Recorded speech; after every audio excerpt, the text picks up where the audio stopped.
بسم اللہ الرحمن الرحیم۔ امام عالی مقام نے یزید کی بیعت سے انکار کر کے اپنی تحریک کا آغاز کیا۔ اس تحریک کا سب سے ابتدائی مرحلہ یہ تھا کہ امام مدینہ سے ہجرت کر جائیں۔ چنانچہ آپ نے اپنے اہل و عیال کو آمادہ کیا، اپنے گھر کی خواتین اور بچوں کو سفر کے لیے تیار کیا اور اس بات کا ارادہ کیا کہ اپنے جد کے حرم کو چھوڑ کر خانہ خدا کی جانب سفر کریں، اور آپ نے مدینہ میں جناب محمد حنفیہ کو چھوڑا اور اپنی آخری وصیت کو ان کے حوالے کیا۔ دیکھنے اور پڑھنے میں یہ آخری وصیت ہے، مگر حقیقت میں امام نے پورے مقصد کربلا کو اس وصیت کے اندر بیان کر دیا کہ جس نے ادھر ادھر کی الزام تراشیوں، فتنہ انگیزیوں اور جھوٹے عوامل کا پردہ چاک کر دیا، اور امام کا وہ ہدف الہی اور وہ اساسی مقصد کہ جس کو کمزور کرنے کی کوشش کی جا رہی تھی، امام علیہ السلام نے مضبوط اور مستحکم الفاظ کے ساتھ اس کی مکمل طور پہ تردید فرما دی۔ اب ذرا اس وصیت کا پس منظر سنیے کہ جب امام علیہ السلام نے مدینہ سے جانے کا ارادہ کیا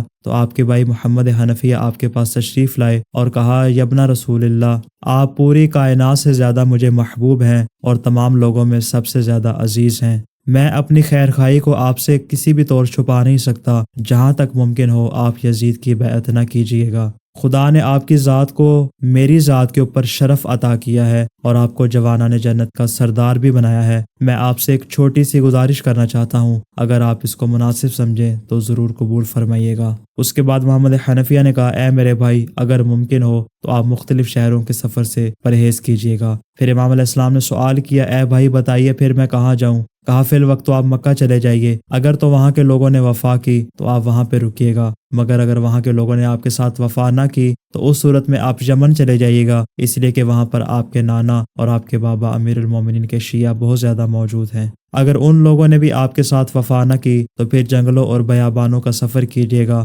یا ایک شہر سے دوسرے شہر مسلسل سفر کرتے رہیے گا یہاں تک کہ آپ کو معلوم ہو جائے کہ جن لوگوں نے آپ سے بیعت کا مطالبہ کیا ہے ان کا انجام کار کیا ہوا۔ جب یہ جملات امام علیہ السلام نے اپنے بھائی کی زبان سے سنے تو آپ نے ارشاد فرمایا، خدا آپ پر رحم کرے، آپ نے میرے حق میں مہربانی فرمائی ہے، مگر وہ خدا ہی ہے جو میرے اور ان فاسقوں کے درمیان فیصلہ کرنے والا ہے۔ جب محمد حنفیہ نے آپ کا یہ جملہ سنا تو بہت زیادہ گریہ کیا۔ امام علیہ السلام نے بھی گریہ کیا اور آپ نے ارشاد فرمایا، اے بھائی، اگر اس پوری دنیا کے اندر کسی بھی مقام پہ حسین کے لیے کوئی پناہ گاہ اور ٹھکانہ موجود نہ ہو، پھر بھی میں یزید ابن معاویہ کی بیعت نہیں کروں گا، اور اپنے اسی عقیدے پر میں اپنی جان کی بازی لگا دوں گا اور میں اپنی جان پر بھی کھیل جاؤں گا۔ اس کے بعد اشکبار آنکھوں سے امام مظلوم نے ارشاد فرمایا، اے میرے بھائی، خدا آپ کو جزائے خیر عطا فرمائے۔ فی الوقت تو میں مکہ جا رہا ہوں اور میرے ساتھ میری بہنیں بھی ہیں، میری بھائی کی اولاد بھی ہے، اور میرے ساتھ میرے چاہنے والے شیعہ اور محب بھی ہیں۔ ہم سب لوگوں کا مقصد ایک ہے،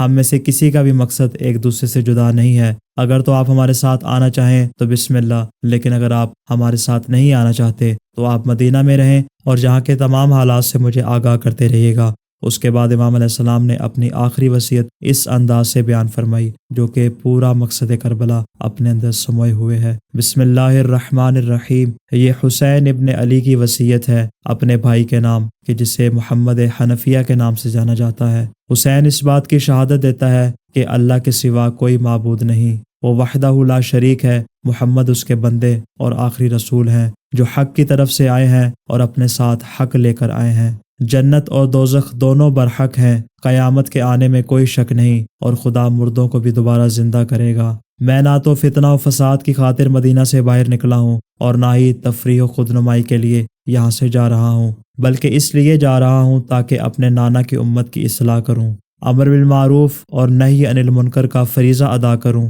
اور اپنے نانا اور اپنے بابا کی سیرت پہ عمل کروں۔ بس جو بھی میری اس دعوت حق کو قبول نہیں کرے گا تو میں صبر کروں گا حتیٰ کہ خدا میرے اور اس قوم کے درمیان فیصلہ کرے۔ بالیقین وہ بہترین فیصلہ کرنے والا ہے۔ یہ وصیت اپنے بھائی کے حوالے کرنے کے بعد، جس طرح ہم نے پہلے بھی بیان کیا کہ 28 رجب کی شب کو امام علیہ السلام نے اہل مدینہ کو وداع کیا، اپنے جد، اپنی مادر گرامی اور اپنے بھائی سے الوداع ہوئے، اور اس کے بعد اسی شب میں آپ نے اپنی وصیت جناب محمد حنفیہ کے حوالے کی، اور اس کے بعد امام مدینہ سے سفر کا آغاز کر رہے ہیں۔ اور جب امام مدینہ سے باہر نکل رہے تھے تو آپ کی زبان مبارک پہ سورہ مبارکہ قصص کی آیت نمبر 21 تھی، کہ جس کا ترجمہ یہ ہے کہ جب موسیٰ اس مصر شہر سے راستے کی تلاش میں باہر نکلے تو ان کی زبان پہ یہی جملہ تھا، بار الہ مجھے اس ظالم قوم سے نجات عطا فرما۔ اترے نہ مسافر کسی مخلوق کے گھر میں، عاشق کو کشش لے گئی معشوق کے گھر میں۔ امام علیہ السلام نے جب سفر کا آغاز کیا تو عبداللہ ابن زبیر کی طرح آپ نے غیر معروف راستوں سے اور خفیہ راستوں سے سفر کا آغاز نہیں کیا،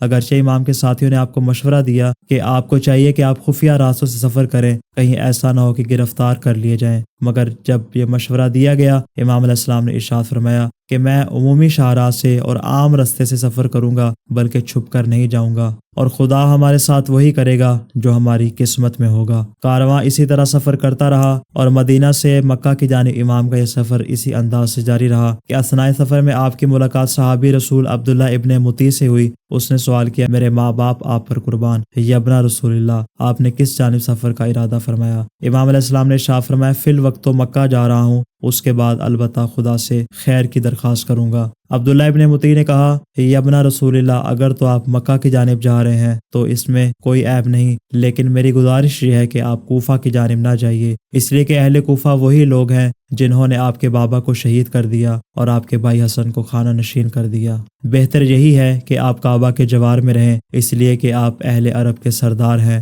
اور تمام حجاز والے آپ سے محبت کرتے ہیں، اور وہاں بہت سے لوگ آپ کے ہاتھ پر بیعت بھی کر لیں گے۔ اگرچہ عبداللہ ابن مطیع نے اس طرح کی بہت سی باتیں کی کہ جس کے تحت امام کے راستے کی اور منزل کی تعین کرنے کی کوشش کی گئی، مگر امام علیہ السلام نے عبداللہ ابن مطیع کی کسی بات کا بھی کوئی جواب نہ دیا، اور اسی انداز سے امام نے اپنے سفر کو جاری رکھا۔ سفر میں امام علیہ السلام کے ساتھ اور کون کون سے واقعات پیش آئے، اور اس کے بعد امام علیہ السلام نے مکہ میں جا کر قیام کیا، اس کے بعد حالات کس طرح تبدیل ہوئے، اس کی مکمل تفصیل انشاءاللہ آئندہ ویڈیو میں بیان کریں گے۔ السلام علی الحسین وعلی علی ابن الحسین وعلی اولاد الحسین وعلی اصحاب الحسین۔